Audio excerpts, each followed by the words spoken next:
Hey, it's Alicia from mobilitymastery.com, and today I'm going to show you how to release your inner jaw fascia. So we're going inside the mouth today, and this is something I've never put on YouTube before, so I hope you'll kind of be willing to dive into a few weird things with me. But if you have TMJ or TMJD or jaw pain or tension here, maybe you get tension headaches in your eye or your head, this can be a really great at-home technique. And this is something I've just done on myself periodically. It's something I have had one mentor do with me.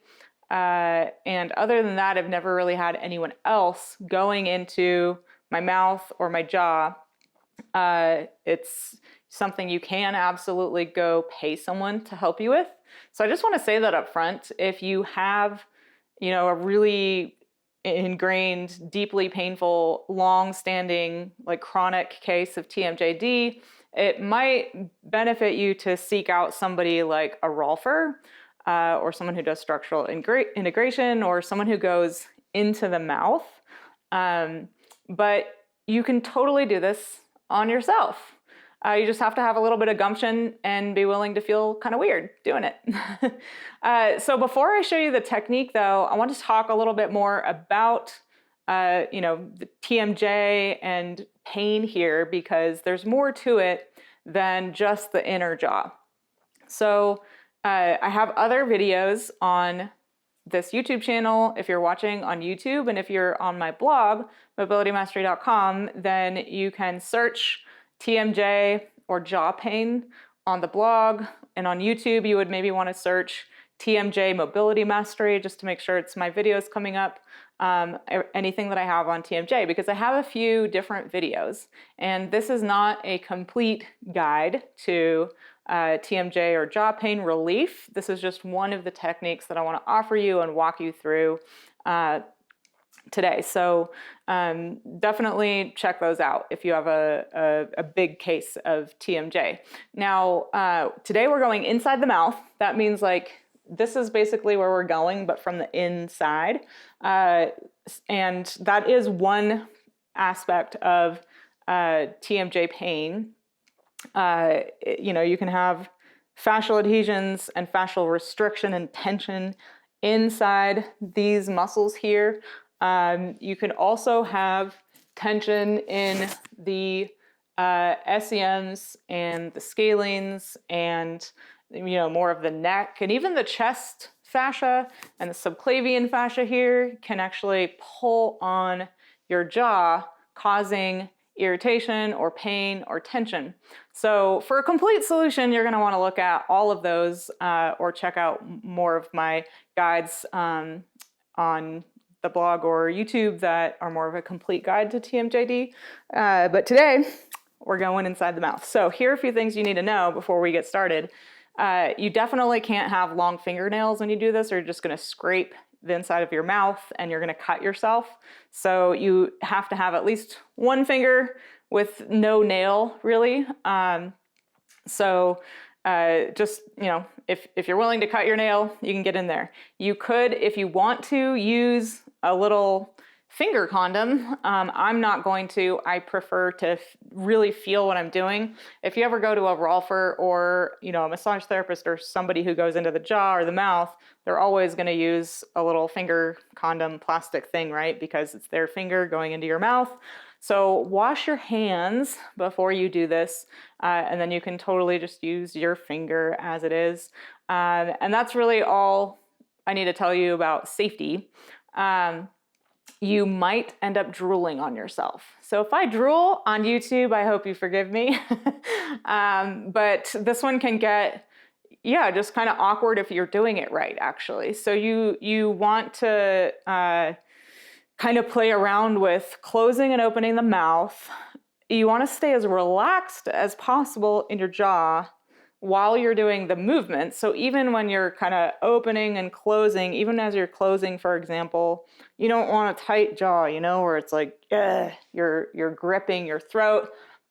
So if you notice that you are starting to feel afraid for any reason, which is kind of normal with some areas of fascia release throughout the whole body. So I know you're here, you probably clicked on this video because you have TMJ pain and you want to know how to release it. If for some reason you have some fear or some emotions starting to come up and you notice yourself like clamping down a bit, just try to take a breath or maybe take your finger out for a sec. I'm not going to be able to talk my way through showing you this. I'm going to have to talk before and after because I'm going to have my finger in my mouth. So you're going to have to just kind of like listen to what I say before we go do it, and then watch what I'm doing closely. Hopefully my actions will match the words or instructions I'm giving you before and after. And I'll show you a couple different things that I do inside my mouth. So I had TMJ pain for a long time. I still have tension there, but it was really, really, really bad for a long time in my life. And something that I've always talked about when talking about TMJ pain is like, I think often it shows up in people, and at least this was true for me, who have muzzled themselves, who aren't speaking their truth, speaking up, or you're maybe afraid to speak your truth or really fully own your voice in the world. So you kind of like clamp down and kind of muzzle yourself. That was really true for me. I bit my tongue.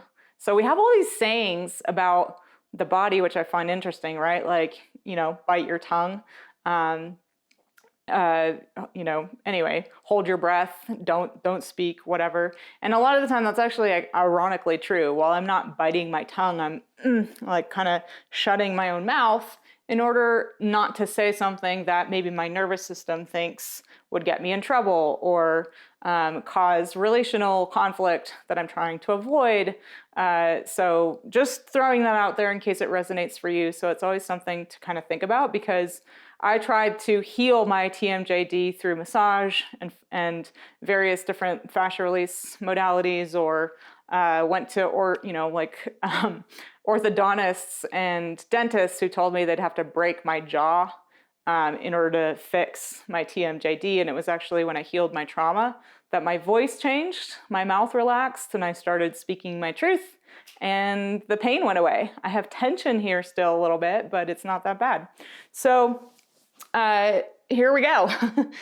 So a couple just landmarks that I'm going to point you to before I dive into my own mouth here with my index finger, and I would recommend using your index finger for this. I'm right-handed, so I'm going to use my right finger.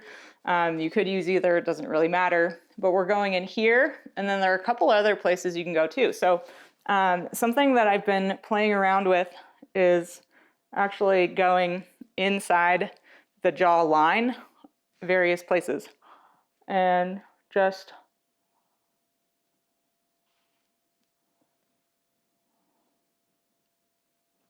moving my mouth, moving my jaw. So you'll notice I'm gonna move my face muscles in weird ways. I'm gonna move my lips. I'm gonna open and close my mouth, but I'm sticking my finger into where my cheek and my lip meet my jawline. So right into the junction there, inside the mouth. And I'm not all the way back in the back of my mouth. I'm kind of a little bit past I have wisdom teeth. So I'm a little bit forward of the last two teeth back there. I'm not all the way in the front, but we could work our way around. Now, if I were doing like a full mouth release on myself right now, we'd be here and showing you the whole thing. We'd be here probably for like 30, 40 minutes. So I'm going to show you a few things, and then you can do as much on yourself as you want to do, or as little. I encourage you to pay attention to if you feel like you might be bruising yourself for any reason or getting sore. You should feel kind of like a rush of blood and maybe nerve communication, hopefully even a little bit of like instant relaxation here.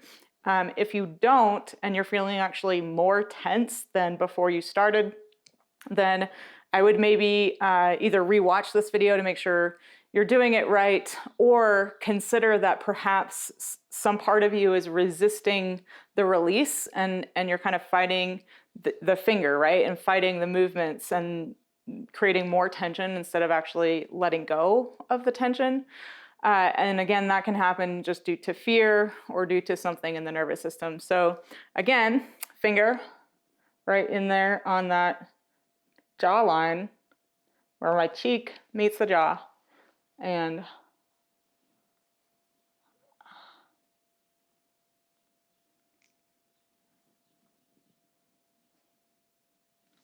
feels really weird, but it actually feels really good. And the right side of my face right now feels like it has more blood flow. So all this front stuff is definitely gonna, if it gets really tight, can pull on the actual mandibular joint back here. Woo, yeah, now I'm getting like a lot of blood down there. So you can do that around the whole gum jawline. Something else I will sometimes do on the outside, from the outside and not inside, is just kind of take these two fingers, find a knot, which I have them like all along here, and just slowly open and close, but it's not as effective as going inside. I'll just say that. Okay, so this is like the main thing I want to show you today is going into the back, like into the actual joint. I have actual fascial adhesions back there. It's kind of weird to feel them. If you have TMJ, you likely do too, because TMJ is really all about like holding tension, and you're overusing these muscles back here and they develop adhesions. So I will not be able to talk at all through this one. Wash your hand, no fingernail for this, and watch out that you don't bite your finger. It might sound weird, but you actually have to maneuver your teeth around your finger. So just try to watch what I'm doing. I know you can't like see inside my mouth, but try to kind of pay attention to how you see my face and my jaw moving, because you'll want to maneuver around your finger. But I'm going to open and close my jaw a couple times, while what I'm really trying to do with this finger when I get back in there is hold the adhesion in place, like really compress it. So as you probably know, unless you're brand new here, I'm all about compressing and shearing fascial adhesions and fascial restrictions. And I'm not trying to like totally jam my finger in there and pin it down so it can't move. I'm trying to compress it, and then the opening of my mouth and the closing of my mouth is the movement that we're trying to do to shear the adhesion or get it to break up a little bit. So that's what I want you to go for as well. So you're hunting out the adhesion. Now it might take a couple times of like opening and closing your mouth before you actually find or locate the adhesion back there. So don't worry about it. And the first time you get in here, it's really just about exploring the terrain, getting to know it, because a lot of the time we don't do anything like this on our own, right? Other than maybe you lick your finger if you have ketchup on it. But that's kind of the extent of it for the most part. So going into the back of the jaw. And actually, you could just press around a little bit and see if you can feel the adhesion, because I feel it when I go in there myself. Right there. So once you find it, you want to just press it and then try to hold it in place as you open and close your mouth a few times. So that's what we're going to do right now.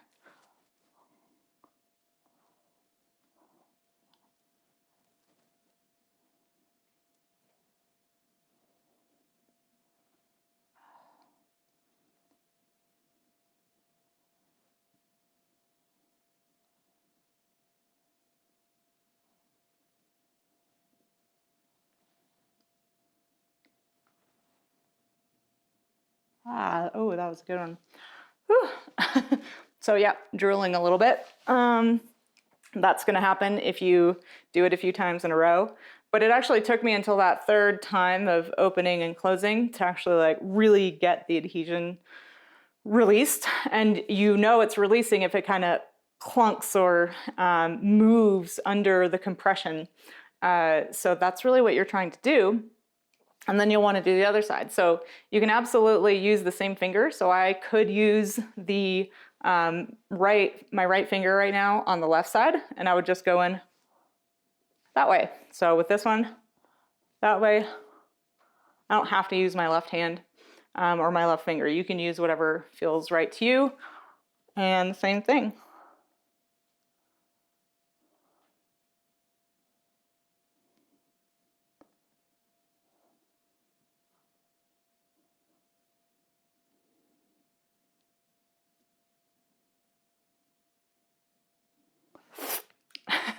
Okay, I don't know if you just noticed that, but I found something that adhesion or clunk on the left, and actually just started opening and closing my mouth a little bit at a time instead of all the way open and all the way closed. And that's really like what I call just, I guess, cross-fibering, or, you know, creating a shearing effect where we're just going back and forth over it and not all the way to the end range of motion. That felt nice. So that's really the main thing I wanted to show you today. But just to recap, you can, you know, go along that whole jawline. So I went into the right side before, you know, I could get into the left. And this one's really all about moving your lips and your facial muscles in like weird ways that we don't usually do as humans, right? We have so many facial muscles and facial expressions available to us, and we don't use very many of them. So I think partly also TMJD is about like a static face that you hold all the time. And I encourage you to make weird faces and laugh at yourself and loosen up everything here, not just literally physically, but also maybe emotionally, and have more fun with your facial expressions. So I'm gonna most certainly do that right now as I just kind of recap and show you this last one. So feel free to laugh at me, feel free to laugh with me, feel free to laugh at yourself. Let's see.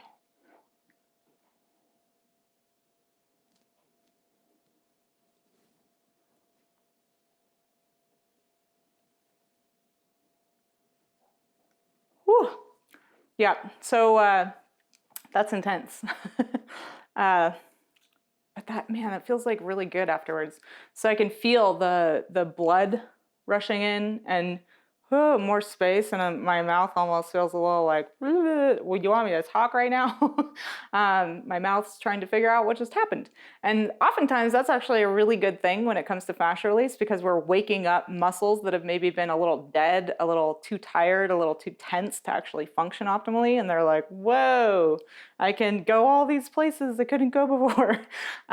So you can do a lot here. And just to reiterate, I would absolutely go to these other places too if you want a full solution.